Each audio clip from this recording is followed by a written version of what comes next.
I'm sending a message of hope to all Nigerians. Using my primary aspiration as a case study, I am coming with every skill, determination, resolve, capacity, experience, knowledge, wisdom, God's given talent to make sure that their interest is properly represented in National Assembly.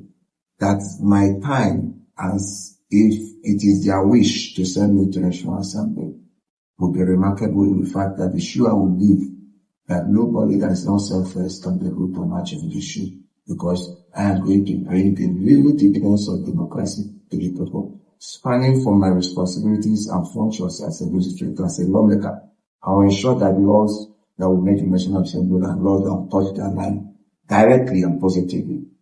As a legislator who does oversight function, I will ensure that all the projects assigned and allocated to my people are done according to project specification. None of them will go below standard. My oversight will be oversight that present part-time at all the project sites and have to ensure that all the executive arm of government function effectively to deliver the mandate we get them to the people. As their representative or their spokesperson, I will be there for their voice to be heard, their yearnings, their daily challenges to be heard, resolved, and attended to the government. I'm going to be their protector, the defense, and their spokesman, so that the people will take government together and confidently approve them. And finally, appropriation of budget.